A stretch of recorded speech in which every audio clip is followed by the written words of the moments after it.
This is WWE superstar Drew McIntyre, and you're listening to the WWE Podcast. The champ is the one that everybody wants, me. Becky Lynch is going to WrestleMania. Claymore! Austin 316 says I just whipped your ass. This is my idol. You're going to acknowledge me. All right, welcome to the WWE Podcast for this mailbag on Wednesday, April 20th, 2022. We'll see if I actually finish it on April 20th. I have a feeling it's going to be a little bit late because as I record this, we're heading towards midnight, and I'm going to probably have to do this internally in two parts, but you won't know that because it's just going to come out late, and you're going to say, hey, where's the mailbag? Well, I also had an interview with Jack Claffey, who is Jack Gallagher, that you knew him in NXT. Had a really good conversation with him. I posted that interview right before this episode, so you can check that out on my feed. It was about a half hour we were able to connect and talk about wrestling, talk about his MMA aspirations, a really funny moment that happened to him while he was in NXT and when he was about to get married. Just a great guy, a true gentleman, if you will. See what I did there? Well, thank you everybody again for joining me. And we're going to dive into the emails. Let's not waste time, guys. I don't have it, so let's not waste it. So the first message from our patrons, could it be anybody else? Randy the patron. And he writes in and says, man, I could have told you that Theory would win the title. I mean, he's a good wrestler, to be honest, but I'm pretty sure Finn Balor is actually going to retire or just leave. He is missing his family. What is your take on Theory altogether? Well, first of all, I didn't know that about Balor. There's something going on, something very weird, and it could be that Finn maybe asked for a release. This is my guess. This is not what I'm saying I've heard or I'm confirming or trying to start rumors. But when they're treating a star of this caliber like this, there's something else going on behind the scenes. So I do believe that, Randy. Now, as far as Theory, what do I think of him altogether? He's growing on me in a way that makes me want to see somebody beat his ass, which is a compliment, right? As a heel, that's your job. That's the only job that you have. And I think so far, it's growing on me. I will say that the Vince McMahon thing is still kind of weird. I'm not fully understanding that relationship, how it came to be, whatever. But Theory, instead of being backstage, being berated and his masculinity cut down by Vince McMahon on a weekly basis, actually out there in matches, now winning his first championship in WWE, I think is a good thing. He seems to be comfortable on the mic too. I also don't know what the hell A-Town Down means. Can anybody else translate that? Do we have a wrestling translator out there? I don't understand what A-Town Down means. Don't know. Maybe I'm missing the point. I don't know. But a Theory altogether is growing on me. It's hard to give him a full report card without having also seeing a real sample of his work. I mean, we've seen spats of it, and over the last few months, it's been much more significant. But again, so far, so good. Steady, slow and steady seems to be the formula here, honestly, I'm okay with it so far. Now, I saw the Ria turn coming. However, the way she looked going up the ramp was definitely Edgeworth. I'm not sure what you mean. Edgeworth? I'm not sure. See what I did there? No, I actually don't. Maybe because it's so late at night, Randy. I'm sorry, buddy. Edgeworth. Is it referring to Edge or I really don't know. Sorry, buddy. Everybody else is probably like, you don't get that, man. Come on. I don't. Sorry. Is Ria going to join? Oh, well, do I think Ria is going to join the group? I don't think so with his group. And while I think it would be certainly a elevation of where she's at, it's very difficult in 2022 to get a male and female faction going. Because then you'd have to have the females eventually get physically involved with the males, of which we know there's one golden rule, and that golden rule is men can't attack the women, but the women are allowed to attack the men. There's no such thing as self-defense. It doesn't exist here because, society and because of PR problems that they don't want to have to deal with, which again is stupid in and of itself because this is an environment that is not real, right? In terms of actually promoting violence, of course, but that's the world we live in. So that's what I think about Ria. I wouldn't mind it, but it's a little like, I think she'd be hamstringing herself because they can't do a whole lot with her, with the men on the other side. I mean, you can't have a male versus female match. I know they did Randy versus Alexa Bliss. I get that. I know they did that. Randy Orton seems to be the only man on earth that is allowed to violate the golden rule of men not being able to attack women, because apparently the RKO is, I mean, all it is a front bump, so maybe that's the reason. Okay, so where was I, Randy? I lost my train of thought here. So I would love to see it, honestly. She needs something, but so does Liv. How many tag teams has she got to go through? Yeah, Liv Morgan, just outside of that quick little stint of her trying to obtain the Women's Championship, which was a failed attempt, I think 3 times, she has been constantly in a tag team, but they're doing that to Rhea Ripley too. I mean, Rhea Ripley is in the same boat. She's been in a tag team way too long. I don't know. If they're going to try to create a tag team division with the sacrifice being not allowing single stars to be single stars as they should be, then my answer is get rid of the Women's Tag Team Championships, get rid of the Women's Tag Team division, which is a mirage anyway. Yeah, I don't like really right now anybody being in a tag team. None. There's nobody that I enjoy in a tag team right now. And even, I'll go further than that, I don't see anybody I would want in a tag team. I'm like, oh, put those two together, that'd be awesome. The women's division very much still feels like a singles division that they're trying to pretend has a tag team division embedded somewhere in it, and it doesn't. Okay, Charlotte, nope, done with her. Tired of her, same crap over and over again. Now, let's be real, Drew could have made her tap in a second. Plus, she did this already. Remember the ref and countless times before. Although I'm a Ronda fan, I don't want her to have the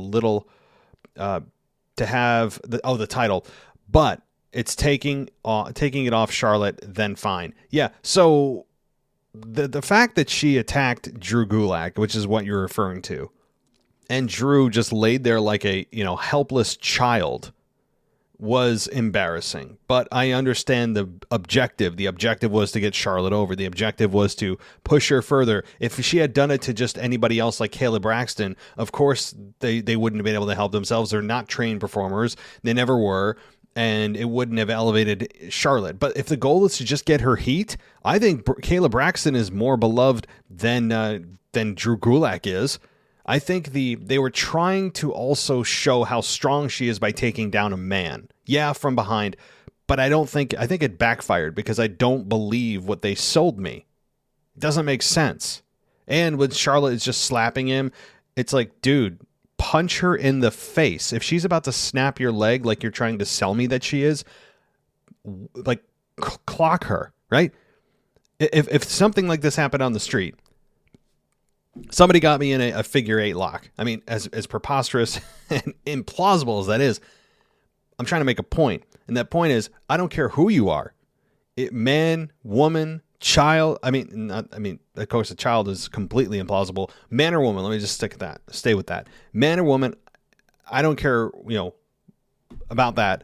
If I'm in a situation where I feel like I'm going to be harmed physically in a big way, in a very severe way, my fist is going to connect with your face. I don't care what the repercussions are that people perceive that they should be because I'm a man and I hit a woman.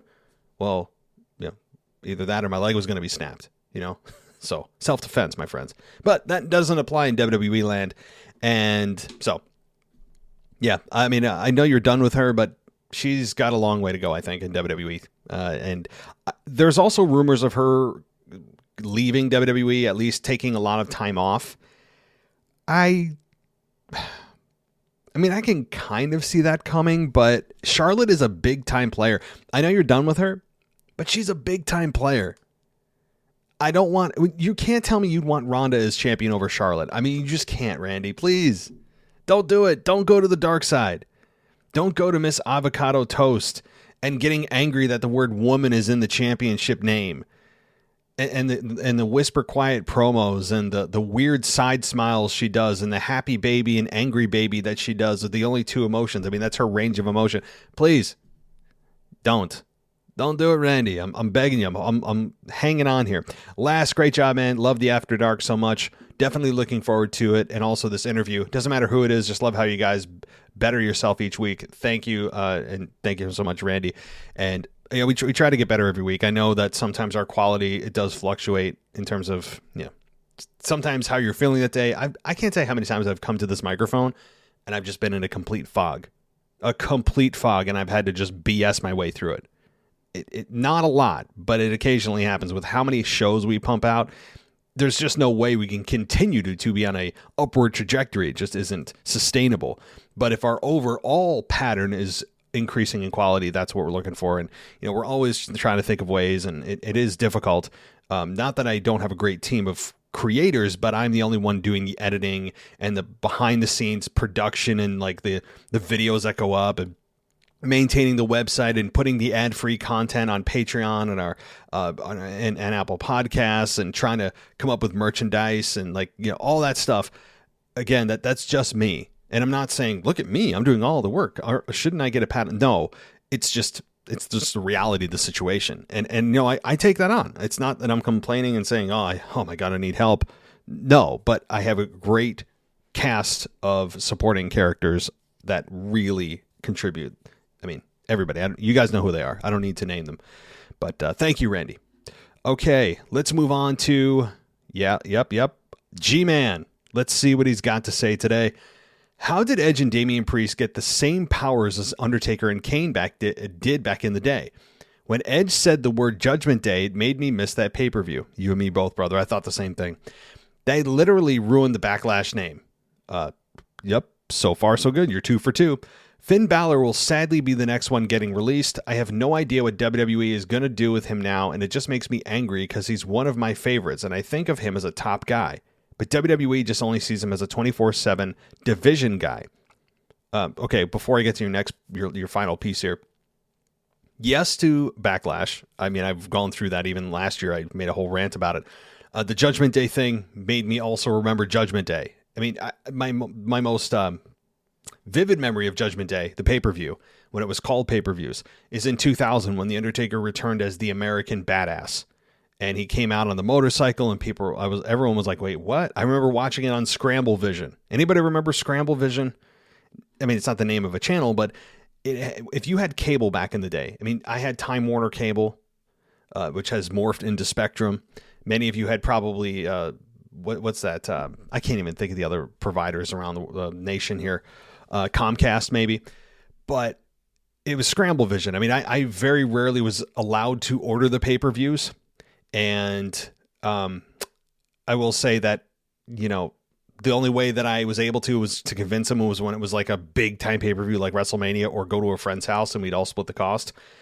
And Judgment Day 2000, I remember watching it on Scramble Vision, of which you could get other things on Scramble Vision. I'll leave that to another, maybe a dark episode, another After Dark episode, which, by the way, I have to say thank you to everybody who is enjoying the After Dark. Randy, thank you for the compliments.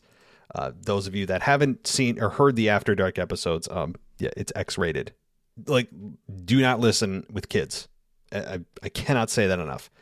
Don't get angry at me. I'm giving you as much warning as I can. The After Dark episodes are not for the family. Mature adults only. Or if you're a jerk, mature. Does anybody else have somebody that pronounces mature, or tomato? I know it's, I don't know. I feel like I'm getting on an After Dark episode. But certain words that people pronounce really get me angry. Okay, yeah, I'm going off the rails. Anyway, Finn Balor, do I think he's going to get released? Well, they took the belt off him. They haven't allowed him to say anything on the microphone. They have him on TV sparingly. All signs point to yes. It seems like they are laying the foundation for him to be released. It seems that way. I'm not saying, oh, wait, you said he was going to, and he's not. It just seems that way. Right? I can kind of read the writing on the wall like you, G-Man, and it does seem to be pointing in the direction of Finn Balor out the door. So, speaking of the 24/7 division that was on Hulu this week, I bet you enjoyed every minute of it. Keep it coming with the After Dark episodes. Man, they are entertaining. I'm bummed. I never did any spring break parties back in the day, though. Okay, well, it wasn't all sunshine and rainbows, G-Man. I'm giving you guys the hilarious stories, but there's a lot of ones that are like, oh boy, like nothing ever permanent per se, but just things that like, you're not proud of that you did, right?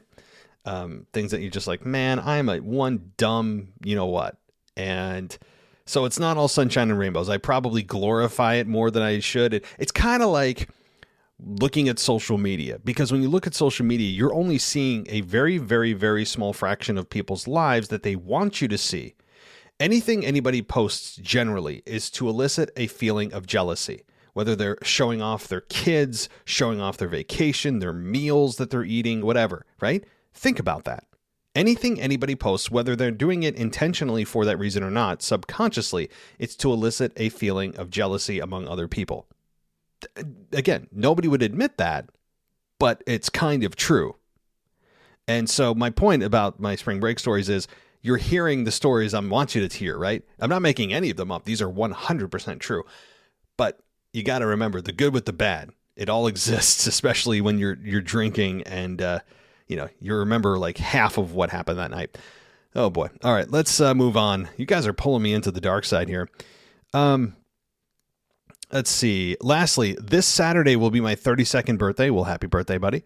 Fun fact, I share the same birthday as John Cena. We the ones, everyone, and say it loud and proud. It's Boston. Okay, well, I'm not going to say that, but G-Man, you're doing so good.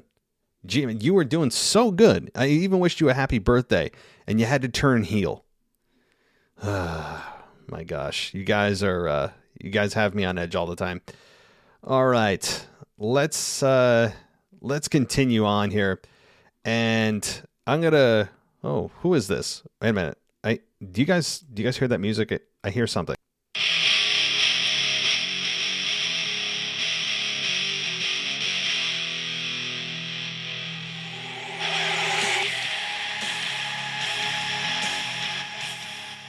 Well, that can mean only one thing. Only one person could mean that music, and that is, yes, that's right, Mr. Dennis Mcginley. So what does he have to say this week? He says, hey, Matt, so give it up for the greatest, the number one heel of this show. Everyone's going to acknowledge me, the overrated patron of this podcast, me. For all of you dumb nuts, I love that. I've never heard anyone say dumb nuts. That makes me laugh. I love it. Dennis, good stuff. Dumb nuts. Good. I don't know why that's so funny. I don't know why I've never put those two words together, but well done. Unless you've forgotten who I am, calling us all dumb nuts, I am Mr. Dennis Mcginley. So forget about the 2K22 fake crap you can play all day and keep challenging each other. I'm talking to the Pebble and the French guy, which is Alex, the French guy. I'm laying an open challenge to a real street fight. None of the pads on the floor. Just come and find me and spell it out for you, all of you dumb nuts. WISCONSIN, which by the way, guys, spells Wisconsin. Not that any of you trash bags heard of that state. Last thing is fire. That Brad 51525 hasn't been on the mailbag. To me, Brad, get on your knees and acknowledge me for you bow before your master. Talking to you next week. But Dennis, you are just going full heel. You aren't even you're not even looking for any sympathy. I mean, you have gone full heel. Like you dove right in the deep end, brother. I mean, I commend you for it. But you have, I mean, you've got everyone booing you. I will say that. If that's the reaction you want, well, congrats. So, all right, Dennis. Thanks, buddy. Let's get to, let's see. Well, let's get to Kyle. And he says, hello, WWE fans, geeks, and wrestling freaks. Detroit Kyle here. But today I'm introducing to you my real name, the Genesis. You guys love this stuff, don't you? There are none like me. All great things originate from me. I'm the authentic one, the prototype, the primary, and the genuine article that you strive for. I set the example, and the rest of you follow. Better yet, I am the example. I am the beginning. And if you aren't careful, you will be the end. Well done. Well done. I like it. I'm here to... Oh, boy. Guys, you guys are calling... Should I just create I don't know, maybe like a neutral location? Like, I'll just get a loan for a ring and get a cage and stick it on top, and you guys can all just battle it out. So here we go. Another call out. So Detroit Kyle is here to call out Kanye Twitty for hashtag trashing him on his WTF wrestling show. Come on, man. Seriously? That's the best you could do? You couldn't even give a reason for trashing me, except that I dared you couldn't do it. You could at least try to come up with something like, I'm putting Detroit Kyle on the trash list because he's from Detroit and I hate Detroit. Or maybe something like, I'm putting Kyle on the trash list because he said X, Y, and Z in the Discord chat and I'm not down with that. I mean, at least come up with a reason before you go trashing me. And you didn't even point out that you were talking to Detroit Kyle. There are 3, if not more. Yeah, there's a lot of Kyles on the show that are patrons. Know your audience. Now I'm forced to put you on my new and very original hashtag dumpster fire list for trashing me for no reason, which was started way before your trash list. And don't get me wrong, your WTFW show is absolute money. I love trashing people as much as the next person, but trashing me for no reason and putting all the Kyles on that list, all the Kyles that are listening on blast, that is what I call a hashtag dumpster fire. Kanye and Nemian, you can do better. Or maybe you can't. Shots fired. Also, side note, I'm putting the spelling of your name Kanye on the hashtag dumpster fire list for this week. How are you going to name yourself after a great musician like Kanye Twitty, spelled Conway, and then change the name for the spelling as a horrible musician psycho like Kanye West, and you couldn't even think of an original name. You had to steal it from someone. Hashtag trash, or excuse me, hashtag dumpster fire. I'm also calling out everyone in the Discord chat. That's right. I've already challenged you guys in Discord and no one wants to step up. I'm placing an open challenge again to anyone thinks they can call or they can cut a promo on me. I highly doubt any of you posers will step up. I don't blame you. The last thing you want to do is step up to a Detroiter. I never heard that term before. Detroit is called the Motor City because we can run over our competition. No one wants this heat. No one can handle the heat. None of you. And before you try to step up, please come at me with something original. I don't want to hear you regurgitating other famous wrestlers' catchphrases like, I'm going to open up a can of whoop ass, acknowledge me, it's true, can you smell what the pebble is cooking? I mean, come on, guys. Think of something original. If you're going to challenge someone, anyone can copy and paste other people's catchphrases and promos. I don't do that. I hate wannabes and posers. Y'all are just followers, not true leaders, and not true originals. It takes a true champion like Detroit Kyle to show you how it's all how to be not just original, but to be the genesis of champions. And Kyle, I know that of course you're hopefully doing this, as you say, in all in good fun, and of course you are. Everyone's doing this in good fun. You guys love to just be able to come on here and kind of like be serious, but say you're not being serious, and also challenge people. Hopefully you guys are doing this on like 2K22 servers, right? Just like challenge somebody to a match, get their username, get online, and do it that way. All right, I think that's the safest way. And Kyle, Detroit Kyle, thank you for your contributions this week. All right, let's see here. I know I have more. I don't have a ton of normal emails that are not patrons. So let's talk to Memphis Mark, also known as Tennessee Ted. He says, hey guys, this is Tennessee Ted. And he says, apparently it's hard to figure out at all how Kevin Owens is doing such a great job with what they've given him. But between Seth and Kevin, WWE should be very thankful because everything else is developmentally shake, rattle, and roll, my friends. P.S. I hate the 24/7. That was just the time filler. Nothing left to say on that. I'm out. Good stuff, Tennessee Ted. Good stuff. I mean, yeah, look, Seth and Kevin Owens have been the rocks of Monday Night Raw. There's no question about it. Absolutely. All right. Let's see here. I'm going to talk to, DJ Kuzmo. And he writes in this week and says, hey, Matt and WWE AEW podcast fam. And one more time, this is DJ Kuzmo back at it again on the Mailbag Show with another short email. So here we go. Cody Rhodes. All aboard the Cody train. Since the Monday Night Raw after WrestleMania, Cody Rhodes has been in 3 straight opening segments, had 2 matches, and seems to be, in my opinion, the number 1 babyface on the Monday Night Raw roster. Nothing against Cody Rhodes as the wrestler. That's right, Matt, I said not performer, the wrestler. Yeah, sorry, buddy. The wrestler, because I will not be brainwashed by the WWE lingo. Oh, man. Anyway, does it kind of seem that Vince is force-feeding us Cody Rhodes every single Monday Night Raw? I would probably say from the crowd reaction that it's split 50-50 or 60-40 with their responses to Cody. Some fans that have not watched AEW do not know who he is, even though his last name is Rhodes and his father is Great Dusty Rhodes. Another thing I kind of see a disconnect with is what WWE wants us to view Cody Rhodes as and what some fans are seeing Cody Rhodes as. So, okay. Well, here's the problem.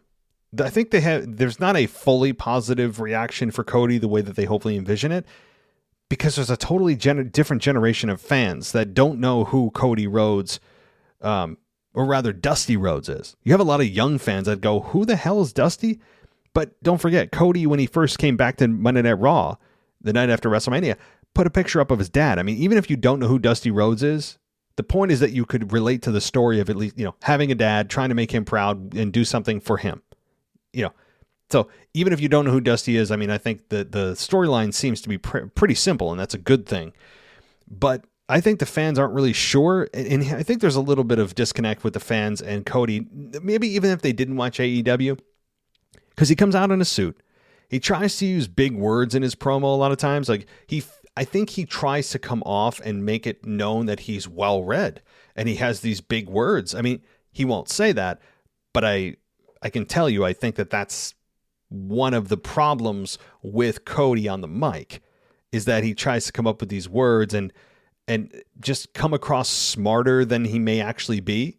And I think that's maybe a bit of a disconnect with the crowd. Okay, let's see. Firstly, the name and gimmick that Cody and AEW built is called the American Nightmare. From a casual perspective, doesn't the name and gimmick scream heelish? Yeah, but I mean, just because it's a darker character doesn't necessarily mean that it's going to be a heel. I mean, hell, look at The Fiend. He was as demonic as it gets. You talk about a nightmare. He was a living embodiment of a nightmare, and yet he got cheered. But that's how I take it. Secondly, the promos that Cody Rhodes cut has come across heelish with the words that he uses. Oh, he took the words out of my mouth. Last time I checked, his father Dusty Rhodes was the, quote, son of a plumber. Never spoken the same verbiage as his son. Dusty represented the blue-collar, hardworking, and always dedicated human being. I just don't see that with Cody right now in terms of his babyface persona and having the fans be on his side because he comes across as slightly heelish. Just my opinion, folks. Y'all can disagree. Well, yeah, Dusty Rhodes was the everyman common man. That doesn't mean, though, that Cody needs to be that, though. I mean, that kind of generation that kind of clung on to Dusty was a different working generation. Now it's the entitled generation. Gen Z, sorry guys, is the entitled generation. And millennials, I'm a millennial, are kind of the bridge between Gen X and the Gen Z we also have a bit of an entitlement problem and also a bit of a work ethic problem. And I don't think that it resonates as well with that son of a plumber that it did back then. And Cody doesn't need to be stuck to that. While it's one of the best promos ever, I don't think he needs to be attached to that because he's the son of Dusty, but he's carving his own path. So he doesn't need to, I think, use that. Okay. During the last couple of months in AEW, Cody Rhodes was getting booed out of arenas by AEW fans because they were tired of the goody two-shoes, always polished, teetering on turning heel but never did kind of guy. In order for the majority of WWE fans to get on the side of Cody Rhodes fully, there has to be slight changes to Cody's character and not always be about him trying to win the WWE Championship for his father, Dusty. Yeah, but I mean, at least he's got a mission statement. You don't hear that a lot. You just hear people come in and go, I'm just happy to be here. It's my dream to be here. Oh, it's like, okay, well, what the F are you doing here? Like, what's your mission? Where are you going? What do you want to do? Not just, just say, oh, it's my dream. WWE is just the best place ever. Like, no. To have a mission statement and one that is upfront like this that quickly is telling, and I actually don't mind it. One last point on Cody. To me, WWE missed the opportunity to have Cody Rhodes interrupt Roman Reigns' segment on the Monday Night Raw after WrestleMania 38. Because I don't know about you, but I felt someone should have came out from backstage to interrupt Roman during this same old promo. And that guy could have been Cody. And immediately creative could have started to tease and build for a potential future match between them at the one of the upcoming plays. I like being a jerk and pronouncing the acronym. And finally, And finally, what was that when Cody Rhodes and Seth shook hands on Monday Night Raw after Mania? I really thought it was a way to end that feud and get Cody Rhodes onto his next opponent, but boy, was I mistaken. Yeah, you were mistaken, and it's weird, though, that they did it with Seth, who's a heel, and I thought he was going to kick him between the legs or something, and he just did his weird laugh, and that was it. But as far as the Monday Night Raw after WrestleMania, you talk about one of the more underwhelming Monday Night Raws after WrestleMania in recent history. This was it. This one had to have taken the cake. It felt like anything but a Raw after WrestleMania. It was boring. And you're right. Typically, that's a segment, especially the Raw after Mania, you're like, okay, something big's going to happen. Nope. They just went off the air. I agree. That was a little bit underwhelming. A little bit being very, I guess, lightly putting it. Okay, your final topic here, the Edge faction. Just to quickly say, I'm on board with this faction, which for some reason still doesn't have a name yet. And what is the mountain of omnipotence that Edge was speaking about? I guess we have to all Google that word. I enjoyed the Edge promo this past Monday night in referencing the Brood and Ministry of Darkness. I like the fact that Edge mentions how he had to beg for a WrestleMania match and he's a Hall of Famer. Also, I like how Edge mentioned that Damian Priest was overlooked at last year's WrestleMania because of Bad Bunny, and you said it in your prior podcast that the stench of Bad Bunny has never left Damian. Even when he won the U.S. title from Sheamus, it didn't feel like a big deal because, say it with me, folks, stench of Bad Bunny. It's true. I mean, I like how you pointed out those specifics from Edge's promo that I forgot about the references to the Ministry of Darkness and that he's a Hall of Famer and he had to beg for a match. It's all, I mean, Edge is just a genius.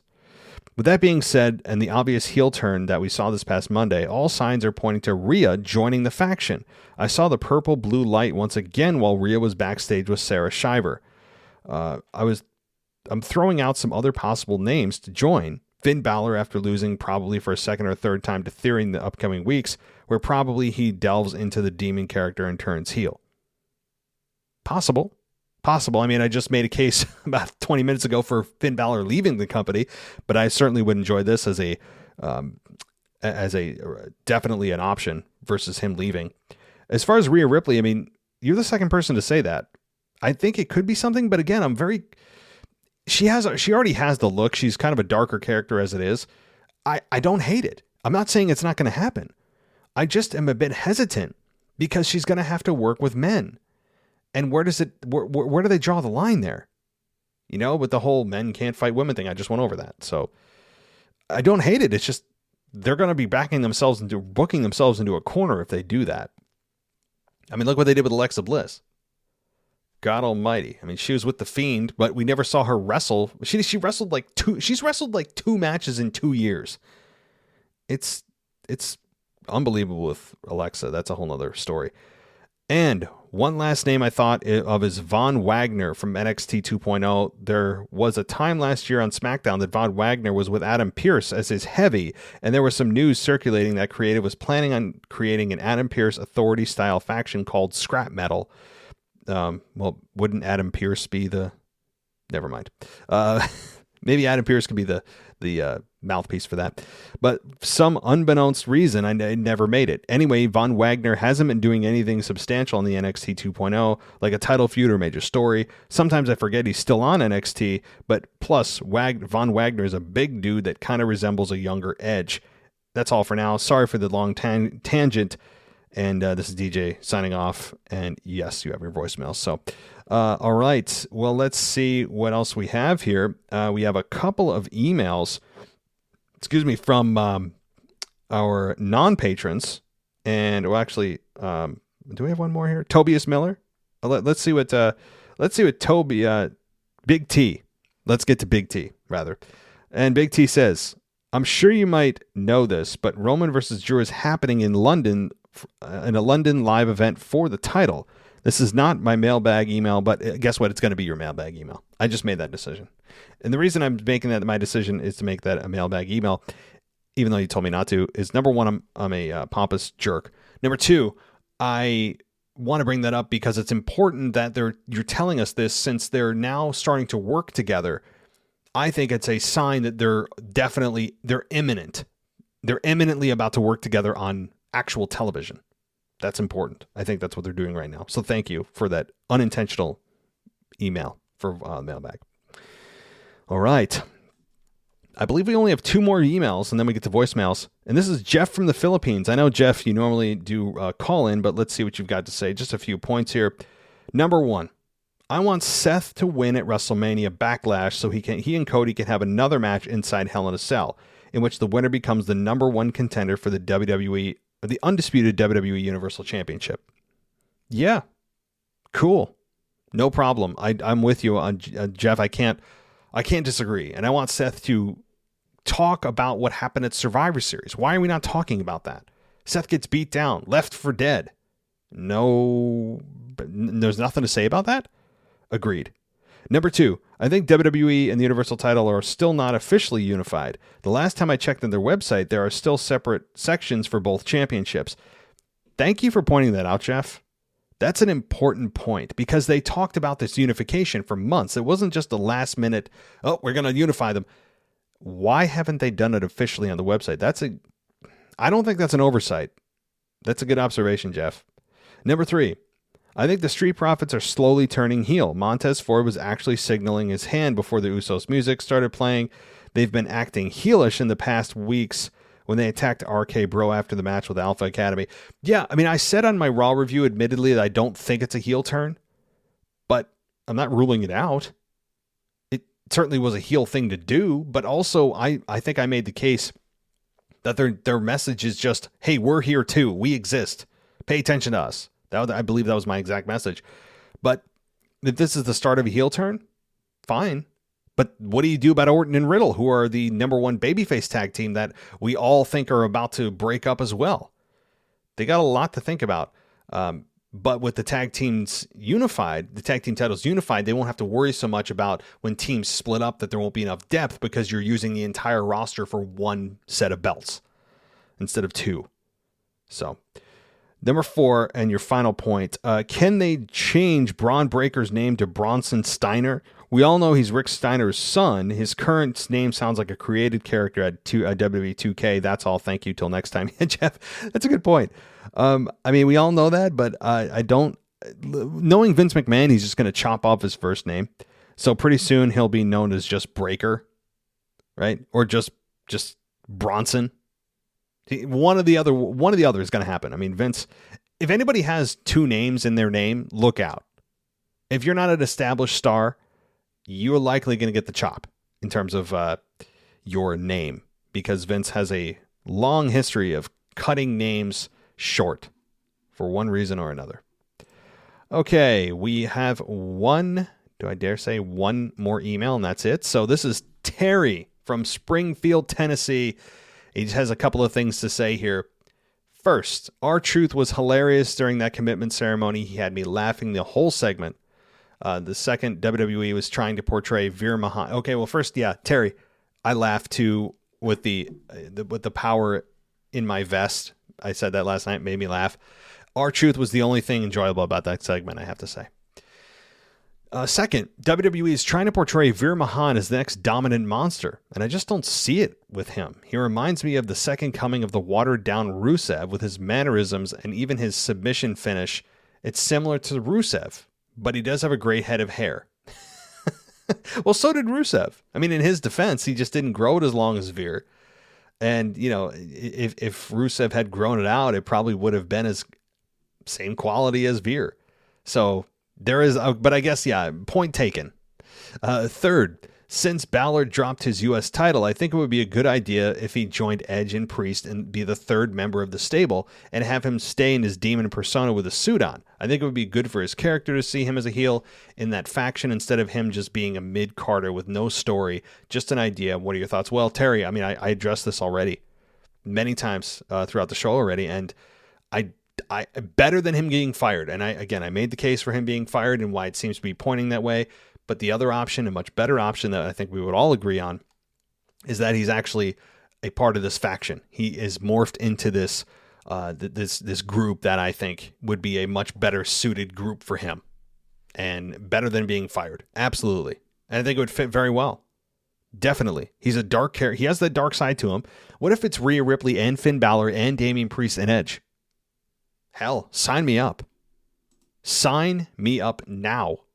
You know, so All right. Well, I believe that does it with the emails. If I skipped your email, too bad. But no, I'm scanning my messages right now, especially on Patreon. Those of you, I feel really bad when I skip you guys by accident. I don't see, do I see anybody else in, hold on a second. I'm looking, anybody, Bueller. Okay. Those of you that don't know what Ferris Bueller is, I'm probably speaking to the wrong crowd. All right. Well, let's get to those all-important voicemails. And, well, I think you guys know who's up first. Let's do it. Hello, WWE Podcast World. This is DJ Kuzmo back at it again on your Mailbag show. I'm recording to you live once again on a Tuesday evening. And once again, it is time for the Veer Mahaan Report. And of course, every time that I get a chance to see my guy Veer Mahaan on Monday Night Raw, I like to share my 2 cents on my exclusive report, the Veer Mahaan Report. Now, before we get to there, I want to say that the Veer Mahaan Report has been brought to you by one of the newest podcast shows on the paid feed, and that is Matt's very own WWE podcast, the unofficial After Dark. And if you want to hear the unfiltered version of Matt, if you want to hear his raunchy spring break parties and all of the good stuff that he experienced during his years as a teenager, and of course all of the time that he had in Florida down in Myrtle Beach, because whatever happens in Myrtle Beach stays in Myrtle Beach, I want you to get on Patreon just to listen to his stories, just to listen to his rants, and just laugh at his stories or whatever you want to do about that. But anyway, let's get back to Veer Mahaan, the Veer Mahaan Report. And of course, like last week against Dominic Mysterio, we got to see last night on Monday Night Raw that he just annihilated the crap out of Jeff Brooks, who looks like a local enhancement talent from Buffalo, New York. And what would have been a very quick 1-minute match that we got to see once again Veer Mahaan victorious, giving him the golden arm clothesline, and of course giving him the camel clutch or cervical clutch or whatever you call that crap. He just strangled the crap out of Jeff Brooks, and once again Veer Mahaan is victorious. He's 2-0 on Monday Night Raw. Once again also his opponent has been wheeled out of the arena. So I don't know what's next for Veer Mahaan next week on Monday Night Raw as he continues to go on his undefeated streak. Now, before I finish up on this very quick mailbag voicemail, I want to also talk about what the hell we just saw last night with none other than Finn Balor. What the hell, WWE? You put the guy in a championship role as the United States champion, and then you have him to drop the title to Austin Theory.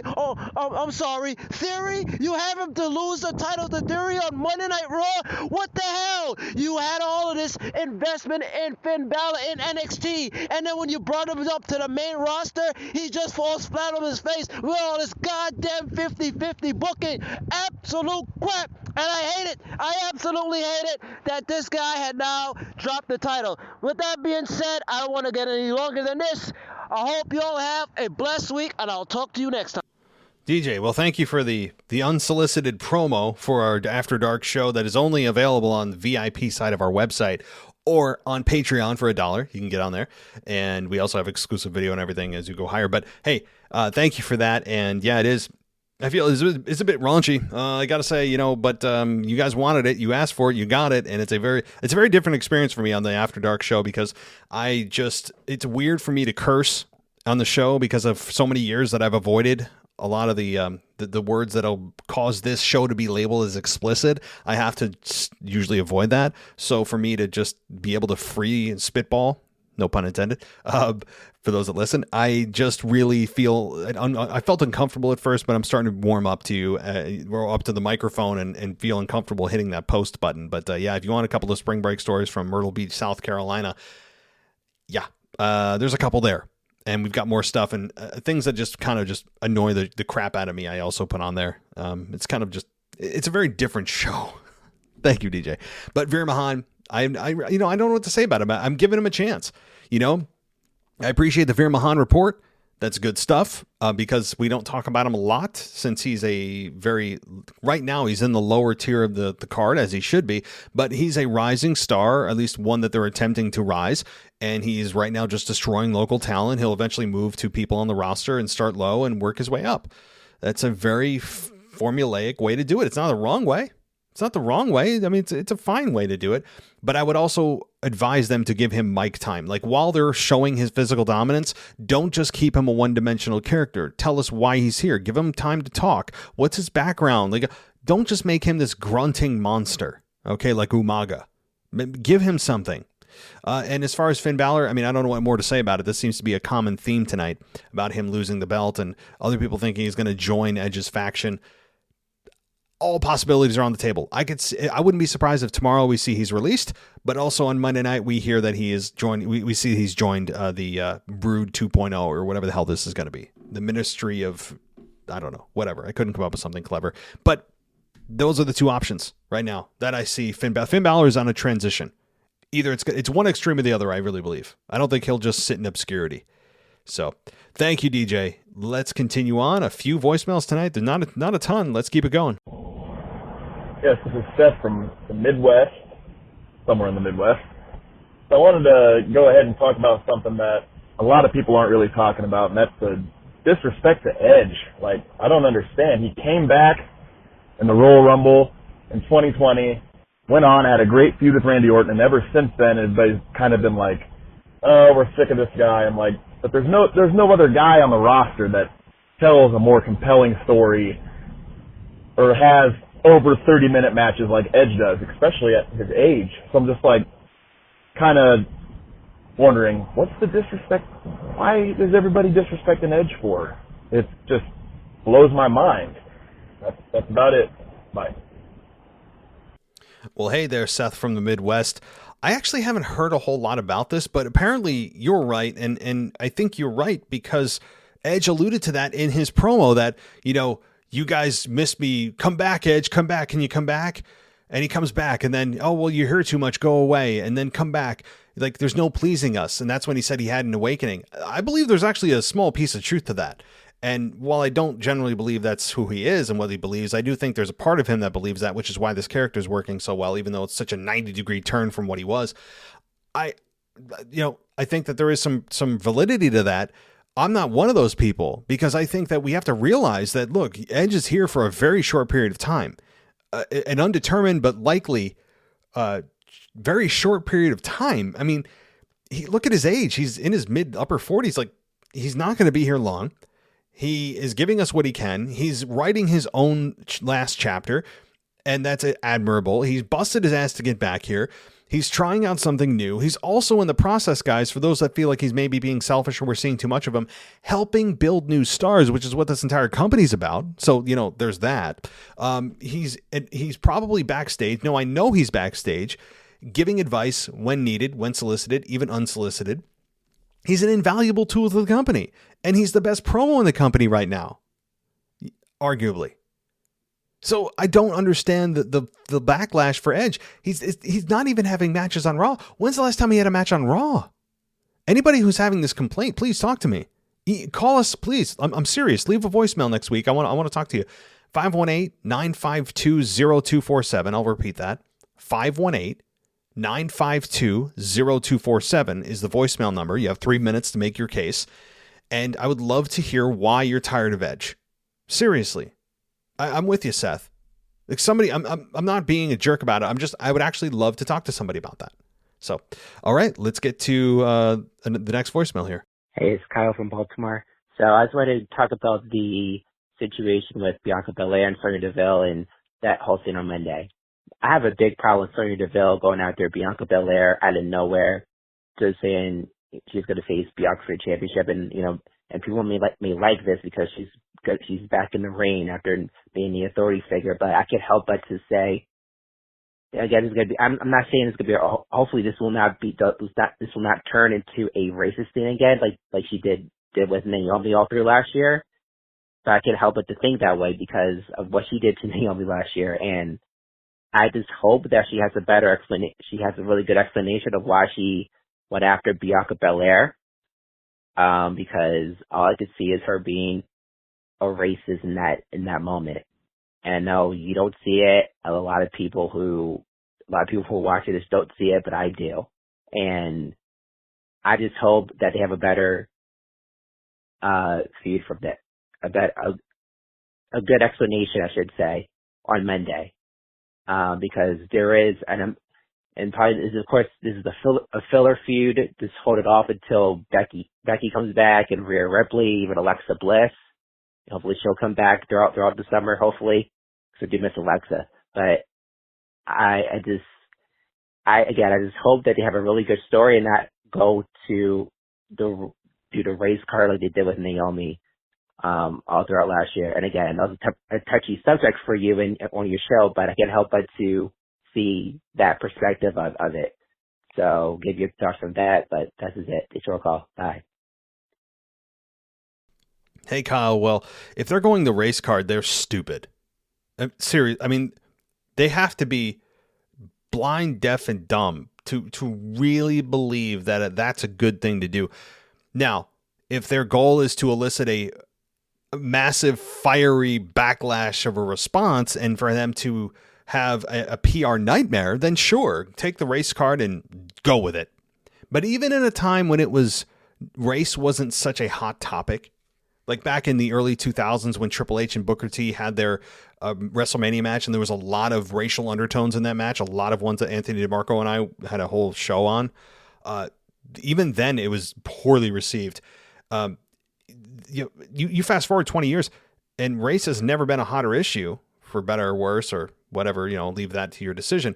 But they would be stupid. If they do that, I mean, they better be prepared for a massive backlash, even in this environment in which it's a fantasy environment, of course. They better be ready for a firestorm of you know what.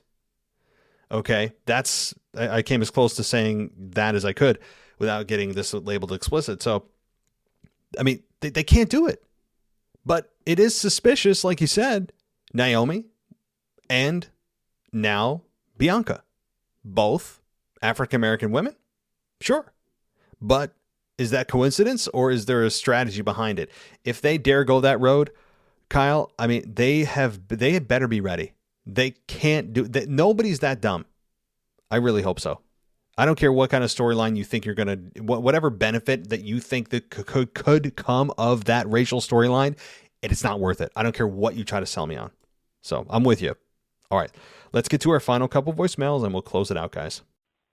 All right, guys, this is Memphis Mark from Mullet Manor.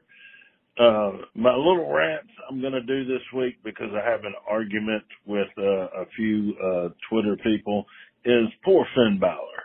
Is he not become the whipping child? I mean, all right. And then it goes to the Liv Taylor doing one of her timing jumps off the corner. The announcing crew really covered up because the camera caught it so perfect. And they covered it up so well. I want to give kudos to there. But here we go. I had a little Twitter argument with someone over the first person to slam Andre. And then it involved into some of the baddest guys that used to wrestle back in the day. Well, if you have never heard of Harley Race, let me introduce you to a man that had started out in the business as a young man, having to drive around a wrestler that was so fat that he had to wash him after the matches with a mop and a hose. This guy was 390 to 450 back in the day. And Harley Race used to literally tell carnivals, when they wrestled in carnivals, they would pick people out of the crowd to fight Harley. And Harley never lost. He whooped the out of people randomly. There's a whole show I could do on Harley, and I've got so many fantastic stories on him. And these are verified stories. So, anyway, that's my history lesson for the week. Matt, I hope everybody's going good. Everything seems to be fantastic in the WWE podcast world, and I'm so happy to be able to include my little bitty spot. Guys, have a great night. And remember, spay and neuter. And Matt, I'm out. Well, Memphis Mark, certainly you have your spot here on the WWE podcast. We're glad to have you here. I like how you provide us with a history lesson every week. And I don't mean that in a facetious kind of jerk way. I mean, for real. It's fun to be able to have somebody that isn't the normal, typical demographic. I can tell you that the majority of people listening to this are between the ages of 18 and 49. I'm going to assume respectfully that you are outside of that demographic, on the latter edges of that. And so it's nice to hear and fun to hear somebody that isn't and didn't just grow up as a teenager in the Attitude Era like most of us that are listening to this probably did, or the Ruthless Aggression Era, or maybe are brand new fans and have come aboard. And it's somebody on the other older generations have actually been able to come back and to be able to critique the current product using the knowledge that they had when wrestling was much more traditional. And the Harley race history lesson that you have here is really cool. I mean, I'm interested to hear more about Harley race. Guys, if you haven't seen anything about Harley race, I mean, for goodness sakes, Google it, YouTube it. Harley race is often not talked about enough, but I do believe your stories for sure. I know you're not BSing on that, about him going to carnivals and saying, picking somebody out of the crowd and just saying, okay, whoever thinks they're tough, come in the ring, and he just beat their ass. I mean, yeah, that is, I 100% believe that is really cool. And maybe we should have like Memphis Mark's, history hour or something. I don't know. But very good. And I'm surprised you didn't comment on the 24/7 title. I'm really shocked about that. But all right. Anyway, let's see how many more voicemails do we have, guys. I will give you a count. We have one more voicemail, and then we will call it a night. So let's get to it and see who it is. What's up, Matt? Rocky T here from Houston, Texas. Just checking in again. I just joined Patreon, SmackDown tier, so I'm looking forward to checking that out when I have more time after work. Just want to touch down on a couple of things from the weekend review. WrestleMania hangover. I get what you're saying about we build everything up, WrestleMania season, getting to that point, and then especially with the letdown of the Raw after Mania wasn't anything really to talk about. I just try to look for the new storylines coming through. There's a lot of wrestling to watch, especially with the AEW out there, so I try not to get down about it too much. Back in the day when there was pay-per-views, when you had to order it before the network days, yeah, we used to have parties all the time, and it was a big thing for me. But now with COVID in the world, I kind of enjoy having my wrestling time to myself, especially streaming. So with the kids around, I can pause and, come back and rewatch and do everything I need to do throughout the day and the night. Second little topic, the Sasha Banks adopting Naomi gimmick. I think that's kind of an underlining thing. They're planting the seed. Sasha Banks has to turn heel again. So I think it'll be we expect it in a way. I expect it. So maybe her adopting the glow gimmick is going to help people think that she won't turn. And then we'll at least, not expect it coming. Or at least some people won't expect it coming. But so I think that's what that's about there. And then also back to my kid liking Kane. Well, I know when Kane was first being introduced, he wore the cape literally one time. That was part of the first outfit that they had come up with him. We just got the action figure of him, so we welcome him into our family of collectibles. We are an action figure family here. And on that topic, I just wanted to ask you, what, if anything, memorabilia, toys, or whatever of wrestling do you have yourself and what you might plan to, if you don't already have something for your kid, what you might get for them as their first item. So also AEW is coming to Houston next month in May, and got my tickets, so I'll be at the show. And that's it from now from Houston, guys. So I'll talk to y'all next time. Hey, Rocky T from Houston. Good to hear from you, buddy. I feel like it's been a hot minute. Okay, a couple things here. So Sasha adopting the gimmick. Well, first of all, I apologize. Since you're a new patron, I did not put you towards the front of the voicemails. You were buried in my normal voicemails, and I didn't recognize the number. So just my apologies. I should have put you towards the beginning with DJ Kuzmo as far as the voicemails go. So I wanted to address that. Secondly, as far as Sasha adopting the Naomi gimmick, do you think it's a setup for a Sasha heel turn? I mean, most likely. I think that's where the smart money is. But how many times have we seen this, right? How many times are we going to read the same book with Sasha? She gets a tag team partner, stabs her in the back. Gets a tag team partner, stabs her in the back. Gets a tag team partner, stabs her in the back. Like, it's the same thing. I mean, I guess it works. It would make something that Sasha could do that's relevant right now, other than just being kind of a knockoff of Naomi, which is bizarre. I don't hate where she's at. It's just weird. And I think it could be absolutely right. Like, she's adopting Naomi, and you think, oh, there's no way. It's the furthest thing from your mind. And then, boom, she turns on Naomi. I don't hate it. But it also, don't forget, that also would mean that there's one less female tag team in the division. And when I say division, I mean that very loosely, because there's truly not a division. And now you just had also, don't forget, Rhea and Liv break up. And we also had, what's her name? Carmella and Queen Zelina break up. So there go all of your teams, if that happens, other than the team that's actually champions, or rather, they are the SmackDown, they are the tag team champions. I'm thinking somebody else is. So if they break up and drop the belts, then again, I think my point is still the same, that there'll only be one team. Whoever that remaining team is it. They will run unopposed if Sasha and Naomi drop the tag team belts and break up.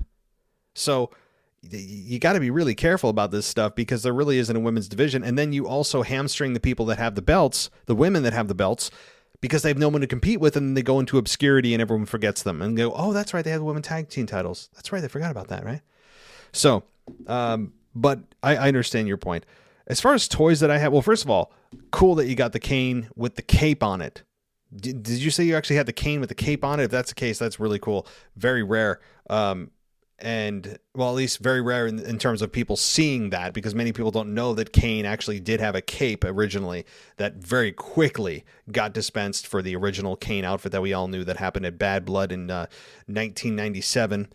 And so as far as stuff that I have, I mean, I'm a big title belt collector. I mean, I have right now the most expensive belt I have is it's a actual replica, not a toy, but a real replica of the Universal Championship, the Raw Universal Championship, meaning the red one, which I don't really like as much, but that's the one I have. I did have at one point the Smoking Skull replica belt.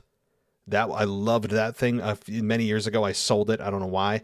And then I also had the WWF Championship belt that was from the what was it? When did I first see that? The late 90s into the early 2000s, when Stone Cold first won the championship. And when it was the championship belt that morphed from the Winged Eagle Championship to the Attitude Era Championship, and then Stone Cold morphed that into his own Smoking Skull belt.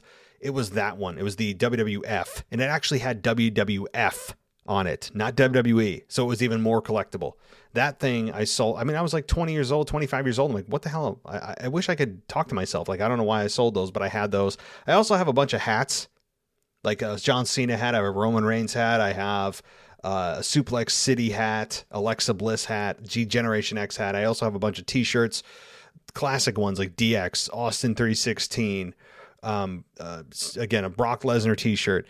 So I don't have a lot of action figures, but I'm a big title belt guy, I got to say. Like, if there was anything I was going to collect, which unfortunately is the most expensive thing you can collect, is title belts. So, all right. Well, cool stuff, guys. Very fun mailbag. I appreciate everybody contributing this week and also staying within time limits. I do really appreciate that as well, because it's a burden on me for this, and I hate splitting in the shows, and I do appreciate everybody cooperating and knowing your role. I mean that very disrespectfully.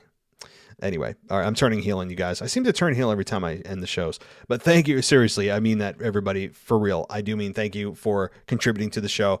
Mailbag would not exist without you guys. It couldn't. So also consider going ad-free. If you hate those ads you have to skip through, go to Patreon, go to Apple Podcasts, subscribe there for 99 cents or $1 on Patreon. You can get yourself in the door. You can go VIP on our website and get yourself access to not only everything ad-free, but also video updates. I just actually posted a video update yesterday that's exclusive to VIP members and to the SmackDown tier and higher on Patreon. I went for 3.5 minutes about Stone Cold's possibility of a return match at WrestleMania 39.